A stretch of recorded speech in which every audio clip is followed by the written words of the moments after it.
세리아 2020-21 시즌 이번 영상은 18라운드 정리 시간을 가져보는 영상입니다. 이번 라운드 가장 먼저 치러졌던 경기는 라치오와 로마의 데르비 델라 카피탈레, 즉 로마 더비였습니다. 예상외로 라치오가 3대0의 완승을 거뒀습니다. 두 팀 모두 결코 포기할 수 없는 중요한 승부의 향방을 갈랐던 선수는 다름 아닌 로마의 센터백 이바네지였는데요. 박스 안쪽에서 이렇게 미끄러져 버리면서 그야말로 대형 사고를 치고 말았습니다. 결국 라짜리 그리고 임모빌레에게 완벽한 찬스가 열리게 됐고 임모빌레가 이걸 놓치지 않았죠. 두 번째 실점 장면도 크게 다르지 않았습니다. 역시 박스 안쪽에서 라짜리와 경합을 벌이던 상황에서 또 한 번 미끄러져 버리면서 다시 완벽한 찬스를 내주고 말았습니다. 루이스 알베르토의 골입니다.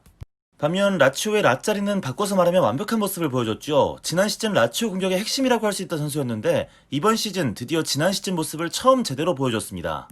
빠른 스피드를 이용한 드리블도 참 돋보였고 적극적인 수비도 참 인상 깊었던 장면이 있었죠. 거기다 임모빌레의 골에 이어서 루이스 알베르토는 멀티골을 기록, 완전히 라치오 공격이 부활했음을 알렸습니다. 거기다 라치오에게는 반가운 소식이 전해졌습니다. 드디어 룰리치가 복귀했습니다. 야, 이제 왼쪽 윙백 마르시치 안 봐도 되는 거겠죠? 반면 로마는 초반부터 거세게 전방 압박을 걸었던 라치오에게 완전히 고전하면서 밀렸는데요. 제대로 중원에서 힘을 쓰지 못했습니다. 이번 로마 더비 로마의 패스맵은 이렇습니다. 이걸 보시면 얼마나 로마가 처참하게 중원 싸움에서 개발렸는지를 여실히 알 수가 있겠습니다. 라치오와 달리 로마는 악재가 참 많은데요. 십자인대 부상 회복이 얼마 남지 않았던 자니올로, 이번에는 코로나19 양성 판정까지 받고 말았습니다. 다음에는 볼로냐와 베로나의 경기가 있었는데요. 볼로냐의 1대0 승리로 끝났습니다. 최근에 상승세를 타고 있던 베로나가 오랜만에 패배를 하나 얻었는데요. 실베스트리 골키퍼의 PK 헌납이 있었죠. 오르솔레니를 막는 과정에서 손으로 넘어뜨렸는데요.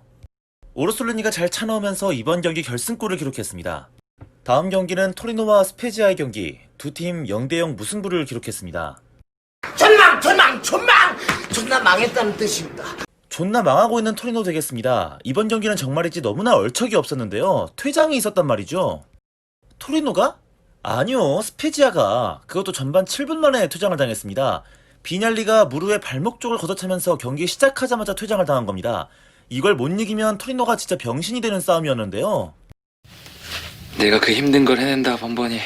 심지어 오히려 전반 7분부터 10명으로 뛰었던 스페지아가 더 위협적인 찬스가 많았습니다. 총체적으로 노답인 토리노의 상황입니다.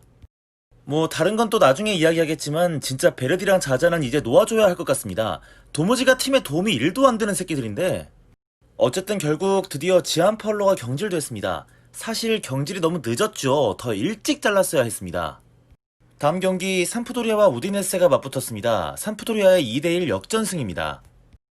이보다 더 완벽한 데뷔전이 있었을까요? 지난 영상에서 제가 삼프도리아에 새롭게 합류했다고 말씀드렸던 토레그로사 말입니다. 이적 후 자신의 첫 경기를 교체 출전으로 했는데요. 경기는 데파울의 골로 우디네세가 먼저 앞서갔습니다. 하지만 우디네세의 리드가 오래가지 않았는데요. 만드라고라가 칸드레바의 다리를 걷어차는 바람에 선언된 PK가 나오게 된 겁니다. 이 PK는 칸드레바가 직접 집어넣고 동점을 만듭니다. 그리고 토레그로사가 역전골을 뽑아냈습니다. 대박! 어느덧 순위를 무려 10위까지 끌어올린 삼프도리아인데요. 최근에 페이스가 참 좋았죠. 그 중심에는 칸드레바가 있습니다. PK가 2골이긴 하지만 최근 5경기에서 3골에 어시스트 1개를 기록하고 있습니다. 다음 나폴리와 피오렌티나의 경기는 대참사가 발생했는데요. 나폴리가 피오렌티나를 무려 6대0으로 꺾었습니다. 나폴리는 또 하나의 악재가 있었죠. 바로 파비앙 루이즈까지 코로나19 양성 판정을 받으면서 경기를 뛰지 못하게 된 건데요. 그러면서 디에고 덴메가 아주 오랜만에 선발 출전을 하게 됐습니다. 개인적으로 저는 이번 경기에서 페타냐의 경기력이 상당히 인상 깊었는데요. 특히 수비수를 등지는 플레이가 정말 좋았습니다. 특히 그 등딱으로 어시스트를 만들기도 했고 이번 경기 어시스트 2개를 혼자 만들어냈습니다. 특히 이 두 번째 골은 덴메가 기록한 골로서 꽤나 나폴리에게는 의미가 있었던 골이었죠. 이후 로사노와 지엘렌스키까지 골을 추가하면서 전반전에만 이미 4대0의 리드를 만들어냈던 나폴리. 피오렌티나는 카스토로빌리가 바카요코에게 파울을 범하면서 PK를 내줘서 한 골을 더 실점하고 폴레타노에게까지 종료 직전 골을 내주고 말았습니다. 이렇게 잔뜩 경기에 여유가 생겼던 나폴리는 드디어 나폴리의 최고 유망주 2002년생 안토니오 치오피를 세리아 무대에 데뷔시켰습니다. 앞으로의 활약이 참 궁금한 선수입니다. 충격에 대패를 당한 피오렌티나는 깜짝 전력 보강을 했는데요. 러시아에서 코코린을 데려왔습니다. 어? 코코린? 이 새끼 이거 공무원 폭행에 인종차별까지 해서 깜빵 갔다 온 새끼 아닙니까? 이 자식 이거 지금 보니까 완전 소시오패스 같네? 어? 아무리 생각해도 이 영입은 진짜 헛지랄 같은데 우선 한번 지켜보도록 하겠습니다. 다음 경기는 크로토네와 베네벤토의 경기입니다. 리그 꼴찌 크로토네가 베네벤토를 상대로 4대1의 대승을 거뒀습니다. 필리포 인자기 감독의 지휘 아래 아주 놀라운 성적을 거두고 있던 베네벤토였는데요. 이렇게 허무하게 리그 꼴등에게 일격을 맞을 줄은 몰랐습니다. 사실 처음부터 꼬였죠. 자책골을 내주고 시작한 겁니다. 크로토네의 반전 드라마 1등 공신은 시미였습니다. 꼴찌 탈출에 신호탄이 될 수 있을까요? 이번 경기에서 시미는 팀의 두 번째 골과 세 번째 골을 넣으면서 혼자 멀티골을 기록했습니다. 세리아 무대 기준 커리어 하이가 7골인 시미는 벌써 시즌 6골째를 넣고 있는데요. 앞으로의 활약도 지켜보시죠. 다음 경기 사수올로와 파르마의 경기입니다. 두 팀 1대1 무승부로 승점 1점씩 나눠갔습니다. 파르마, 이상하게도 이번 경기는 참으로 운수가 좋았던 하루였습니다. 뭔가 잘 풀렸거든요. 사수올로의 회심의 슈팅은 골대를 맞고 나왔고, 사수올로가 기록했던 골은 VAR을 통해 옵사이드 판정을 받으면서 취소가 됐습니다. 거기다 경기 시작과 동시에 머리 쪽 부상을 당했던 유라이 쿠츠카는 응급치료를 받고 머리에 붕대를 감은 채 경기를 뛰었는데 그 쿠츠카는 그 머리로 헤더골을 성공시켰습니다. 거기다 세페 골키퍼의 선방도 빛났죠. 누가 봐도 파르마가 이기는 방향으로 흘러갔던 경기였습니다. 경기 막바지까지 파르마가 이 한 점 차의 리드를 잘 지키고 있었는데 여기서 때는 93분, 그러니까 경기 종료가 얼마 안 남았던 시점, 파르마의 부시가 페널티킥을 내주고 말았던 겁니다. 박스 안쪽에서 페레리의 다리를 너무 대놓고 걸어버린 것이죠. 그리고 주리치치가 집어넣으면서 결국 이렇게 경기가 끝났습니다. 가까스로 이번 경기 기사회생했던 사수올로는 여전히 리그 8위를 지키고 있으면서 호시탐탐 유로파리그 진출을 노리고 있습니다. 아탈란타와 제노아의 경기가 있었습니다. 0대0 무승부로 끝났어요. 아탈란타가 훨씬 더 많은 슈팅을 기록하면서 경기력의 우위를 가져갔지만 결국은 양팀 골키퍼 골리니와 페린의 선방도 무승부에 큰 몫을 했는데요. 제노아에서는 밀란 바델이 모처럼 아주 좋은 활약을 보여줬습니다. 특히 볼 탈취 횟수만 14번을 기록하면서 양팀 통틀어 가장 많은 수치를 올렸는데요. 제노아가 공격의 팀 아탈란타를 상대로 실점 없이 경기를 끝낼 수 있는데 가장 중요한 역할을 했죠. 그리고 깜짝 세리아 복귀를 했던 제노아의 스투르트만도 세리아 복귀전을 치르면서 55분의 플레이 타임을 소화했습니다. 활약도 나쁘지 않았습니다. 아탈란타는 일리치치가 침묵한 것이 아쉽게 됐습니다. 최근 일리치치의 공격 기여도를 생각해봤을 때 아무래도 아탈란타 전력의 필수 요소가 된 것 같습니다. 급격하게 혼전 양상이 되고 있는 이번 시즌 하위권인데요. 영상 제작 기준 토리노가 무승부 1개를 더 거두긴 했지만 여전히 강등권에 머물러 있는 상태고 꼴찌 크로토네가 빠르게 승점을 쌓으면서 강등권 전쟁은 앞으로 치열해질 전망입니다. 드디어 이번 시즌 처음 열린 데르비 디탈리아, 인테르와 유벤투스의 이탈리아 더비는 예상외로 인테르의 2대0 완승으로 끝났습니다.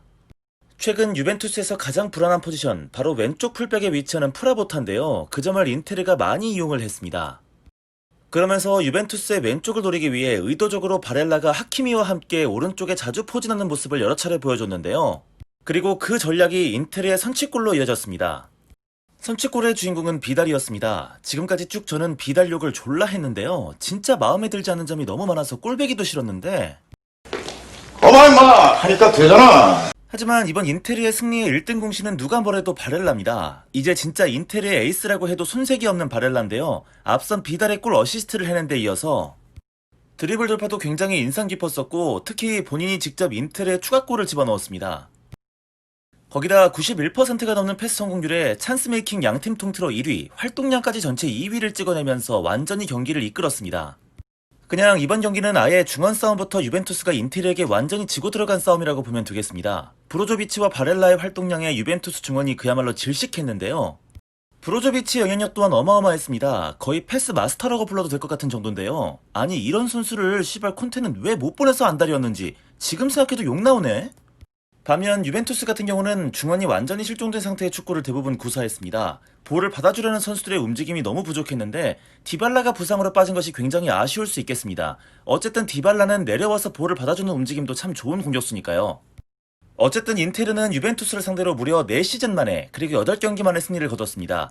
가장 최근의 승리가 2016년 9월 18일이니까 무려 4년 4개월 동안 승리가 없었네요. 진짜 졸라 쪽팔린 기록이라고 할 수 있겠는데 너무 쪽팔려서 눈, 코, 입이 다 사라질 뻔했지만 극복. 나는 잘 극복했어. 이번 라운드 마지막 경기는 칼리아리와 밀란의 경기였습니다. 밀란이 2대0으로 이겼습니다. 밀란도 참 징글징글하네요. 이번 경기는 테오 헤르난데스와 차라놀루가 코로나19 양성 판정을 받으면서 경기 출전을 못하게 됐는데요. 그럼에도 불구하고 또 이겼습니다. 이 어려운 상황에서 밀란을 승리로 이끈 것은 역시 질라탄이었는데요. 보고 있으면 진짜 미친 것 같아요. 일단 전반 4분 만에 상대 수비 니코 지아니스에게 PK를 얻어냈던 질라탄. 근데 이제 PK 안 찬다고 하지 않았나? 질라탄이 넣었습니다. 이후 한 골 더 넣었던 질라탄. 혼자 다 했네요. 밀란에서는 살레마커스가 교체로 투입돼서 단 8분 만에 옐로카드 2장을 받고 퇴장을 당하긴 했지만 밀란은 결국 실점 없이 경기를 잘 끝마쳤습니다. 반면 칼리아리 입장에서는 아쉬울 수 있었던 경기였습니다. 밀란이 정상적인 전력이 아니었던 점도 있었지만 개인적으로 이건 칼리아리가 PK를 받았어야 된다고 봅니다. 어쨌든 리그 상위권은 밀란의 계속된 선두 독주와 함께 유벤투스는 한 경기를 덜 치르긴 했지만 리그 5위까지 내려갑니다. 마지막으로 이번 18라운드에서 나왔던 주요 기록들을 정리하죠. 토리노의 지안파올로 감독이 드디어 잘렸습니다. 후임 감독은 다비데 니콜라입니다. 나폴리의 최고 유망주 안토니오 치오피가 드디어 세리아 무대 데뷔전을 가졌고요. 인테르는 무려 4년 4개월 만에 이탈리아 더비 승리를 기록했습니다.